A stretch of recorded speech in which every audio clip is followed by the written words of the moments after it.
الحمدللہ وکفا والصلاة والسلام علی سید الانبیاء وخاتم المرسلین محمد وعلی آلہ واصحابہ واہل بیتہ اجمعین وعلی من تبعہم بإحسان الی یوم الدین اما بعد فاعوذ باللہ من الشیطان الرجیم بسم اللہ الرحمن الرحیم ان عدۃ الشہور عند اللہ 12 شہرا فی کتاب اللہ یوم خلق السماوات والارض منها 4 حرم صدق اللہ العظیم۔ محترم حاضرین، سامعین و ناظرین کرام، محرم الحرام کا مہینہ شروع ہو چکا ہے اور یہ سن ہجری کے اعتبار سے، اسلامی تاریخ کے اعتبار سے پہلا مہینہ ہے۔ محرم الحرام یہ بہت پہلے سے عظمتوں والا مہینہ تھا۔ جب آسمان و زمین ابھی تک بنے نہیں تھے، اس محرم کو عظمتوں والا قرار دیا گیا تھا۔ قرآن مجید میں اللہ تبارک و تعالی نے یوں ہی ارشاد فرمایا کہ 12 مہینے ہیں اور ان 12 مہینوں میں سے 4 مہینے جو ہیں وہ محترم ہیں۔ ان عدۃ الشہور عند اللہ 12 شہرا فی کتاب اللہ یوم خلق السماوات والارض منها 4 حرم، 4 مہینے اس میں محترم ہیں۔ صحیح بخاری میں حضرت ابو بکر رضی اللہ تعالی عنہ سے جو روایت ہے، اس میں ان 4 مہینوں کی پھر تفصیل بتائی گئی کہ وہ کون سے مہینے ہیں۔ تو ذی الحجہ، ذی قعدہ، ذی الحجہ، محرم، اور فرمایا جمادی الثانی اور شعبان کے درمیان کا جو مہینہ ہے یعنی رجب کا مہینہ۔ تو 4 مہینے ہو گئے، ذی قعدہ، ذی الحجہ، محرم اور رجب۔ یہ 4 مہینے پہلے سے ہی محترم تھے، عظمتوں والے مہینے تھے، تو ان میں ایک مہینہ محرم کا بھی ہے۔ اور محرم کا یہ وہ مہینہ ہے، خاص کر 10 تاریخ، کہ جس میں حضرت موسیٰ علیہ السلام کو یعنی بنی اسرائیل کو فرعون سے نجات دلائی گئی، فرعون اور اس کے لشکر کو غرق کیا گیا۔ نشر الطیب میں حضرت مولانا اشرف علی تھانوی رحمۃ اللہ تعالی علیہ نے یوں بھی لکھا ہے کہ نوح علیہ السلام کہ قوم پر جو عذاب آیا تھا، تو اس عذاب کا اختتام بھی محرم ہی میں ہوا ہے، اور اسی طریقے سے جودی پہاڑ پر جو کشتی جا کر ٹھہری تو 10 محرم کا دن تھا۔ بہرحال محرم کا مہینہ جو ہے وہ ایک عظمتوں والا مہینہ ہے، اور اس مہینے میں جب حضرت موسیٰ علیہ السلام کو یوں نجات ملی تو بنی اسرائیل روزہ رکھا کرتے تھے، اور رمضان سے پہلے جب تک رمضان کے روزے فرض نہیں ہوئے تھے تو رسول اللہ صلی اللہ علیہ وسلم اور آپ پر ایمان لانے والے صحابہ اسی محرم میں روزہ رکھا کرتے تھے، اور مشرکین بھی اس مہینے کا بڑا قدر اور احترام کیا کرتے تھے، اور اس مہینے میں قتل و قتال منع تھا، جیسے کہ قرآن کے اسی آیت سے واضح ہوتا ہے منها 4 حرم ذلك الدین القیم فلا تظلموا فیہن انفسکم وقاتلوا المشرکین کافۃ کما یقاتلونکم کافۃ۔ تو اس بارے میں علماء آج کل بھی یوں کہتے ہیں، اختلاف ہے، بعض کہتے ہیں کہ اس مہینے میں قتل و قتال جائز نہیں کرنا چاہیے، اور بعض کہتے ہیں کہ نہیں، دفاعاً جو ہے نا بلکہ کرنا جائز ہے۔ جو کہتے ہیں کہ ناجائز ہے وہ کہتے ہیں کہ دفاعی صورت تو آپ اختیار کر سکتے ہیں، اگر دشمن آپ پر حملہ کرتے ہیں تو آپ اپنا دفاع کریں، لیکن بعض کہتے ہیں کہ نہیں اب یہ جائز ہے۔ بہرحال محترم مہینہ ہے، بطور شکرانہ کے بنی اسرائیل اس دن روزہ رکھا کرتے تھے۔ رسول اللہ صلی اللہ علیہ وسلم جب مکہ سے مدینہ منورہ تشریف لے کر گئے اور وہاں پتہ چلا کہ یہود اس دن روزہ رکھا کرتے ہیں، تو آپ صلی اللہ علیہ وسلم نے یہود کی مخالفت میں یوں ارشاد فرمایا کہ اگر آئندہ سال میں زندہ رہا تو میں ایک روزے کو اور بڑھاؤں گا، یعنی یا تو 9 محرم کا روزہ ساتھ میں رکھوں گا یا 11 محرم کا روزہ ساتھ میں رکھوں گا۔ آپ صلی اللہ علیہ وسلم نے ہمیشہ ایسے طریقہ اختیار کیا ہے جس سے امت کو یہ سبق ملا ہے کہ اسلام کے اندر اپنا ایک خاص نظریہ رکھتا ہے، ایک سوچ اور ایک فکر اسلام رکھتا ہے کہ کسی کی نقالی اسلام نہیں کرتا، اور آپ صلی اللہ علیہ وسلم نے ہمیشہ باطلوں کی مخالفت کی ہے۔ اس کی میں کہیں 1-2 مثالیں آپ کے سامنے رکھتا ہوں۔ ایک تو یہ مثال واضح ہو گئی، سامنے آ گئی کہ آپ صلی اللہ علیہ وسلم نے دیکھا کہ یہود روزہ ایک دن رکھتے ہیں، تو آپ صلی اللہ علیہ وسلم نے فرمایا میں زندہ رہا تو 2 سال رکھوں گا، یعنی یہود کی مخالفت کروں گا، اہل کتاب کی مخالفت کروں گا۔ اسی طریقے سے جب آپ صلی اللہ علیہ وسلم مکے میں تھے تو آپ صلی اللہ علیہ وسلم بالوں میں یہ جو چیرا ہے تو یہ نہیں نکالتے تھے، کیونکہ وہاں جو مشرکین مکہ تھے وہ چیر نکالا کرتے تھے، آدھے بال اس طرف ہوتے تھے اور آدھے بال اس طرف ہوا کرتے تھے، اور اس وقت کے جو اہل کتابی تھے تو وہ بالوں کو بالکل چیر ہی نہیں نکالتے تھے۔ آپ صلی اللہ علیہ وسلم جس معاملے کے اندر دیکھتے کہ ایک طرف مشرکین ہیں اور دوسری طرف اہل کتاب ہیں، ان کا طریقہ ایک ہے اور اہل کتاب کا طریقہ ایک ہے، تو آپ صلی اللہ علیہ وسلم مشرکین کی مخالفت کرتے تھے، اور اہل کتاب چونکہ پھر اسلام کے قریب ہوتے تھے تو اس لیے وہ اہل کتاب کے طریقے پر چل پڑتے تھے۔ تو مشرکین میں ویسے بھی کفار زیادہ تھے، مشرک زیادہ تھے، بت پرست زیادہ تھے، تو آپ صلی اللہ علیہ وسلم بھی درمیان سے چیر نہیں نکالتے تھے۔ لیکن جب آپ صلی اللہ علیہ وسلم مدینہ منورہ میں گئے ہیں تو وہاں مدینہ منورہ میں چونکہ اب مشرکین کا غلبہ نہیں رہا، اب وہاں مسلمانوں کا مقابلہ اہل کتاب کے ساتھ تھا، یہودیوں کے ساتھ تھا، تو آپ صلی اللہ علیہ وسلم نے پھر وہاں اپنے بالوں میں چیر نکالنا شروع کر دیا، آدھے بال اس طرف کرتے تھے اور آدھے بال یوں، تو وہاں مخالفت کرتے تھے پھر اہل کتاب کے۔ اور آپ صلی اللہ علیہ وسلم نے فرمایا خالف الیہود والنصارى، یہود اور نصارہ کی کیا کرو؟ مخالفت کرو، یعنی ان کے طرز اور ان کے نقالوں پر مت چلو۔ آپ صلی اللہ علیہ وسلم نے قیامت کی نشانیوں میں سے ایک نشانی یہ بھی بتائی اور انتہائی سخت الفاظ استعمال کیے، یعنی قرب قیامت کے اندر اگر اہل یہود میں سے کوئی ایسا بندہ نکل آئے جو معاذ اللہ اپنی ماں کے ساتھ نکاح کر لے، تو یہ مسلمان اہل یہود کے اس طور پر نقش قدم پر چلنے والے ہو جائیں گے کہ ان مسلمانوں میں سے بھی کوئی ایسا نکلے گا جو اپنی ماں کے ساتھ نکاح کرے گا۔ تو رسول اللہ صلی اللہ علیہ وسلم نے یہودیوں کی مخالفت کی تھی۔ اسلام اپنا تشخص رکھتا ہے، اپنا مقام رکھتا ہے، تو اس لیے اپنے طرز پر چلنا ہے۔ ہمارا طرز وہی ہے جو کتاب اللہ اور سنت رسول صلی اللہ علیہ وسلم سے ہو، جو اللہ تبارک و تعالیٰ نے حکم دیا ہو، جو رسول اللہ صلی اللہ علیہ وسلم کا طریقہ ہو، ہم نے اسے اپنانا ہے۔ رسول اللہ صلی اللہ علیہ وسلم کے دور میں داڑھی مبارک جو تھی یہ تو تقریباً سبھی رکھا کرتے تھے، یہود بھی رکھا کرتے تھے، نصارہ بھی رکھتے تھے، مسلمان بھی رکھتے تھے، چونکہ تمام انبیاء کی سنت ہے داڑھی رکھنا۔ رسول اللہ صلی اللہ علیہ وسلم نے یہاں پر بھی ان کی مخالفت کی اور اس انداز سے کی کہ آپ صلی اللہ علیہ وسلم نے فرمایا کہ چونکہ اہل کتابی جو ہیں وہ خضاب نہیں لگاتے داڑھی کو، تو لہٰذا آپ لوگ کیا کریں؟ خضاب لگایا کریں۔ ہاں البتہ فرمایا وجتنبوا السواد، اور کالے رنگ کا خضاب جو خالص کالے رنگ کا ہو اسے نہ لگائیں۔ حضرت ابوبکر رضی اللہ تعالیٰ عنہ اور حضرت عمر فاروق رضی اللہ تعالیٰ عنہ اسی وجہ سے حنا لگایا کرتے تھے۔ تو یہ آپ صلی اللہ علیہ وسلم نے یہ ثابت کیا اور بتایا کہ اسلام کا اپنا تشخص ہے، اس پر قائم رہنا ہے، یہود اور نصارہ کی مخالفت کرنی چونکہ وہ باطل پر ہیں۔ ٹھیک اسی طریقے سے یہ محرم الحرام کا مہینہ، اس محرم الحرام کے مہینے میں باطل نے ایک ایسا پروپیگنڈا کیا کہ جس کی وجہ سے بہت سارے بدعات اور رسومات ہوتے ہیں، اور جس کی وجہ سے اہل مسلمان بھائی وہ یہ سمجھتے ہیں کہ شاید یہ کوئی ثواب کا کام ہے، شاید یہ کوئی دین کا کام ہے، جبکہ وہ دین کا کام نہیں ہوتا، وہ ثواب کا کام نہیں ہوتا، وہ بدعت ہوتا ہے۔ اور بدعت کے بارے میں یہ یاد رکھیں ایک بات لازمی، بدعتی بندہ جو ہوتا ہے یہ شریک فی النبوہ ہوتا ہے ایک لحاظ سے، کیونکہ اللہ تبارک و تعالیٰ کی رضا جو ہے اس کا بتانا یہ اللہ کے نبی کا کام ہے کہ اللہ تبارک و تعالیٰ کس بات سے راضی ہوتے ہیں، کس بات کے کرنے کا حکم دے رہے ہیں اور کس بات کے نہ کرنے کا، یا وہ انہوں نے بتانا ہوتا ہے جنہوں نے نبی سے سیکھا ہوتا ہے۔ جیسے کہ آپ صلی اللہ علیہ وسلم نے ارشاد فرمایا علیکم بسنتی وسنت الخلفاء الراشدین المہدیین، میری سنتوں کو لازم پکڑیں، میرے بعد خلفائے راشدین یعنی ابو بکر صدیق رضی اللہ تعالیٰ عنہ، حضرت عمر فاروق رضی اللہ تعالیٰ عنہ، حضرت عثمان غنی رضی اللہ تعالیٰ عنہ، حضرت علی المرتضیٰ رضی اللہ تعالیٰ عنہ، ان کی سنتوں کو لازم پکڑیں۔ اب میں نے شروع میں بتایا کہ یہ محرم کا مہینہ پہلے سے عظمتوں والا تھا،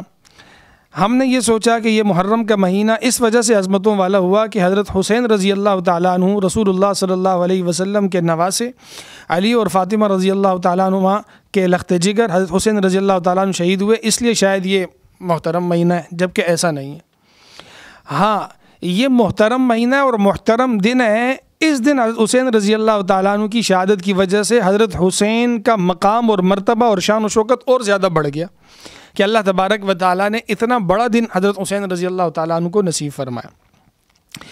اور یہ بھی یاد رکھیں کہ حضرت حسین رضی اللہ تعالیٰ عنہ وہاں اکیلے شہید نہیں ہوئے تھے، وہاں 72 کی تعداد شہید ہوئے تھے، اور ان 72 تعداد میں سے 21 صحابہ کرام رضوان اللہ تعالیٰ علیہ مجمعین کی تعداد تھی، اور تقریباً 9 حضرت علی رضی اللہ تعالیٰ عنہ کے بیٹے تھے۔ ان بیٹوں کے نام، ان کا تذکرہ سامنے نہیں آتا۔ ان بیٹوں میں ابو بکر بن علی وہ بھی شہید ہوئے تھے، عمر بن علی وہ بھی شہید ہوئے تھے، عبداللہ بن علی وہ بھی شہید ہوئے تھے، عبید اللہ بن علی وہ بھی شہید ہوئے تھے، اسی طریقے سے جعفر بن علی وہ بھی شہید ہوئے تھے، محمد بن علی وہ بھی شہید ہوئے تھے۔ تو یہ کئی نام ہیں جو علی رضی اللہ تعالیٰ عنہ کے بیٹے ہیں، اور وہ بھی اس میں شہید ہوئے تھے۔ ان کا تذکرہ نہیں ہوتا عام طور پر، جبکہ یہ بھی آل رسول میں سے، ان کا بھی تذکرہ ہونا چاہیے تھا۔ بہرحال تو حضرت حسین رضی اللہ تعالیٰ عنہ کی شہادت محرم کے مہینے میں ہوئی، تو یہ حضرت حسین رضی اللہ تعالیٰ عنہ کے لیے اور اعزاز کی بات ہے کہ آپ رضی اللہ تعالیٰ عنہ کو اللہ تبارک و تعالیٰ نے ویسے ہی مقام دیا تھا، اور بہت زیادہ مقام اور مرتبہ مل گیا۔ کتنا بڑا مقام اور مرتبہ حسین رضی اللہ تعالیٰ عنہ کا کہ نبی کریم صلی اللہ علیہ وسلم نے ارشاد فرمایا کہ جنت کے نوجوانوں کے سردار ہیں حسن و حسین، اور اس سے بڑا اعزاز اور کیا ہو سکتا ہے کہ رسول اللہ صلی اللہ علیہ وسلم کے خون ہے، اور علی المرتضیٰ رضی اللہ تعالیٰ عنہ کا خون ہے، اور پھر بچپن میں نام رکھنے والے بھی رسول اللہ صلی اللہ علیہ وسلم، کانوں میں اذان دینے والے بھی رسول اللہ صلی اللہ علیہ وسلم، گٹی کھلانے والے بھی رسول اللہ صلی اللہ علیہ وسلم، تربیت کرنے والے بھی رسول اللہ صلی اللہ علیہ وسلم، محبت کرنے والے بھی رسول اللہ صلی اللہ علیہ وسلم۔ وہ کون سا حصہ ہوگا حضرت حسین رضی اللہ تعالیٰ عنہ کا اور حضرت حسن رضی اللہ تعالیٰ عنہ کا جو رسول اللہ صلی اللہ علیہ وسلم کے جسم اطہر کے ساتھ ملا ہوا نہ ہو، ٹچ نہ ہوا ہو، مس نہ ہوا ہو۔ ہر حصہ رسول اللہ صلی اللہ علیہ وسلم کے ساتھ ملا ہوا اور چوما آپ صلی اللہ علیہ وسلم نے حسین رضی اللہ تعالیٰ عنہ کو، حضرت حسن رضی اللہ تعالیٰ عنہ کو، ان کے ہونٹوں کو چومنے والے رسول اللہ صلی اللہ علیہ وسلم اتنے زیادہ شفقت اور محبت کرنے والے تھے۔ ممبر پر آپ صلی اللہ علیہ وسلم کھڑے ہیں اور سامنے دیکھا نوازا آ رہے ہیں، رسول اللہ صلی اللہ علیہ وسلم نے ممبر سے اترے اور وہاں پر پہنچے، ان کو اٹھایا، اپنے پاس لایا، بٹھایا۔ محبت ہے۔ حضرت حسین سے محبت ہمیں بھی ہے اور بے انتہا محبت ہے۔ حضرت حسین کے محبت کے بغیر ہمارا ایمان کامل نہیں ہو سکتا، وہ ہمارے ایمان کا حصہ ہے۔ ہم جب نماز پڑھتے ہیں تو نماز پڑھنے میں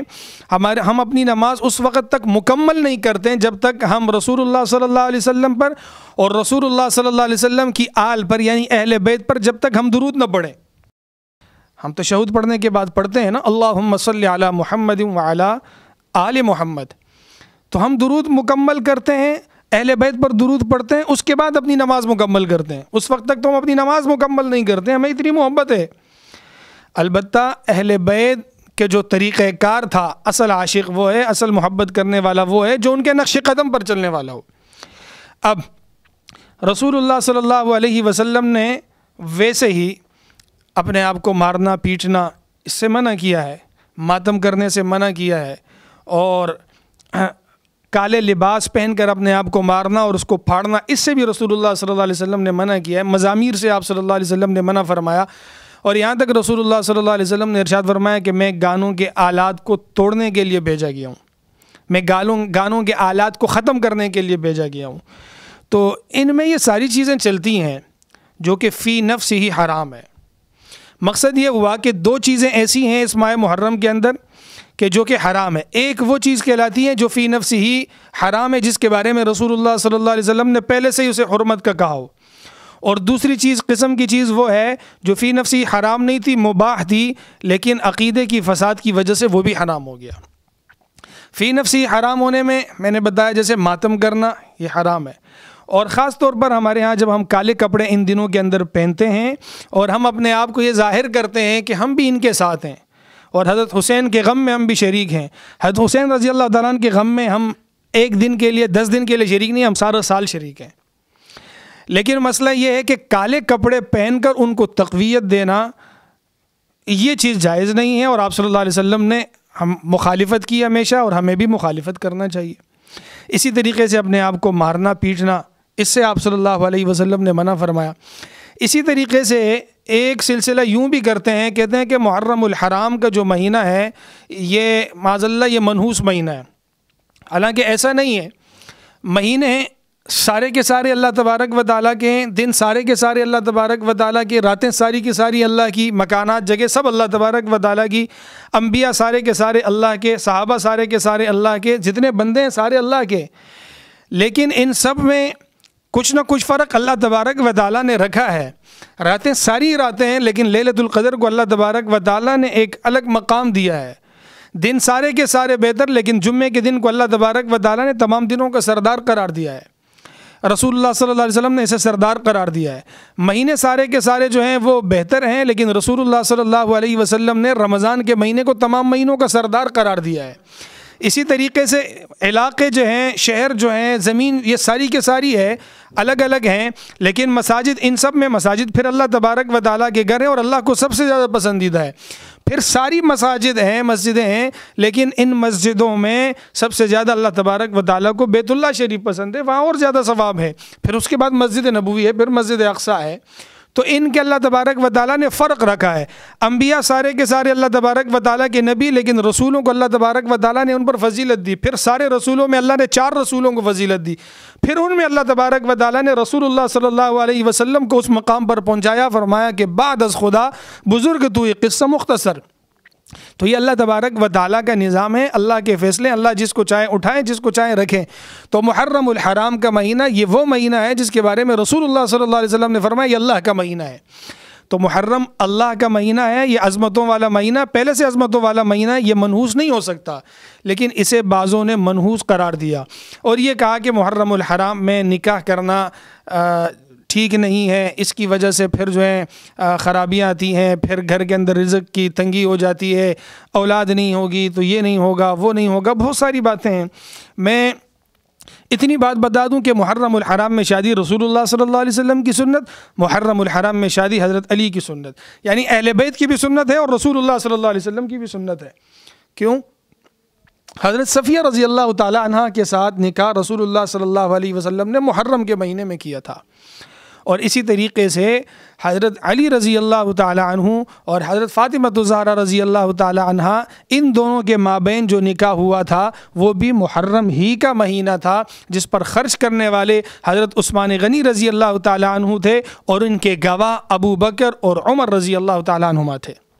اور اسی طریقے سے اسی محرم کے مہینے میں حضرت حسن رضی اللہ تعالیٰ عنہ، حضرت علی کے بیٹے حضرت حسن رضی اللہ تعالیٰ عنہ کا نکاح بھی اسی محرم کے مہینے میں ہوا تھا۔ تو یہ کسی طریقے سے منحوس نہیں ہو سکتا، دن سارے کے سارے اللہ تبارک و تعالیٰ کے ہیں، بلکہ یہ محرم کا مہینہ پھر ان میں عظمتوں والا مہینہ ہے۔ اسی طریقے سے یہ شربتیں وغیرہ تقسیم کرنا، حلیم وغیرہ تقسیم کرنا، اس دن خاص طور پر دینا، جبکہ یہ فی نفسی ہی حرام نہیں تھا، یہ اچھی بات ہے۔ ایصال ثواب کرنا، اہل بیت کے لیے ایصال ثواب کرنا ہمارے ہاں بھی ہے، ہم کہتے ہیں کہ ایصال ثواب کیا جا سکتا ہے، سارے صحابہ کے لیے کیا جا سکتا ہے، کریں، کیا جائے، لیکن اس کے لیے دن کو خاص نہ کیا جائے، اور دن کو خاص کرنے کے علاوہ اللہ کے علاوہ کسی اور کے نام پر نظر و نیاز نہ کیا جائے۔ اللہ کے ماں سوا کسی کے نام پر نظر و نیاز جائز نہیں۔ جب محمد الرسول اللہ صلی اللہ علیہ وسلم کی جیسی ہستی کے لیے اس کے نام پر نظر و نیاز جائز نہیں، تو پھر کائنات میں کسی کے نام پر بھی نظر و نیاز جائز نہیں ہے اللہ کے ماں سوا۔ اللہ کے نام پر اللہ کی رضا کے لیے کھلایا جائے، لیکن اس کے لیے دن کو خاص نہ کیا جائے۔ آپ ایصال ثواب کے لیے 15 محرم کا انتخاب کیوں نہیں کرتے؟ آپ 25 کا انتخاب کیوں نہیں کرتے؟ آپ سفر کا انتخاب کیوں نہیں کرتے؟ آپ ذی الحجہ کا انتخاب کیوں نہیں کرتے؟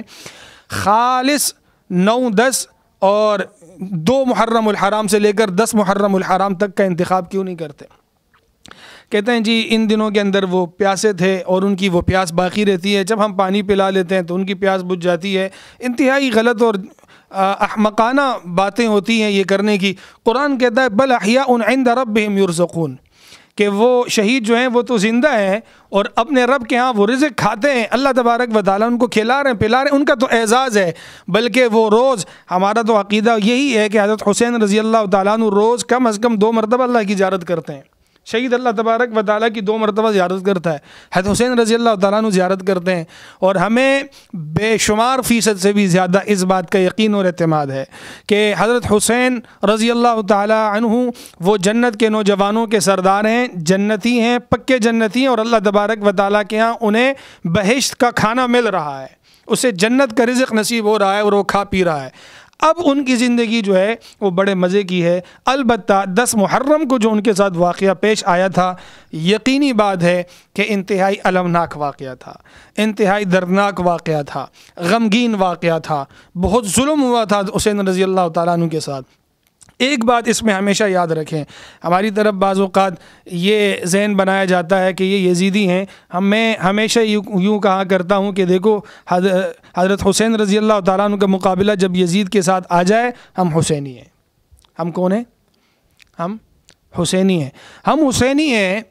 اور حضرت حسین رضی اللہ تعالیٰ عنہ صحابی رسول بھی ہیں۔ میں نے جیسے پہلے عرض کیا کہ نبی کے نواسے بھی ہے، اور تربیت بھی رسول اللہ صلی اللہ علیہ وسلم نے کی ہے، صحابی رسول بھی ہے۔ ساری کائنات ولی قطب ابدال بن جائے، حضرت حسین رضی اللہ تعالیٰ عنہ کے قدموں کی دھول تک نہیں پہنچ سکتی، کیونکہ وہ صحابی رسول ہیں۔ پھر یزید کیسے پہنچ سکتا ہے؟ بہرحال ان کا مقابلہ اور ٹکراؤ جہاں آئے گا، ہم حسینی ہیں، اور حضرت حسین سے محبت کرنے والے اور حضرت حسین کے نقش قدم پر چلنے والے ہیں۔ لیکن اس کے آڑ میں جو یہ ساری چیزیں کی جاتی ہیں، یہ جائز نہیں۔ اب دیکھیں جیسے تعزیہ ہے فی نفسی، وہ بھی حرام ہے۔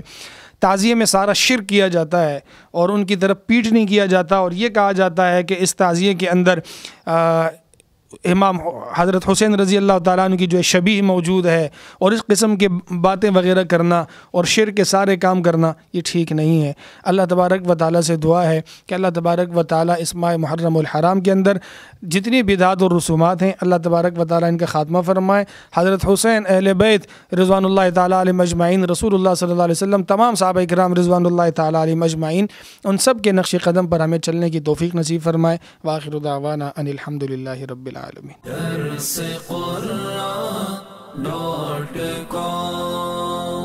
www.darsequran.com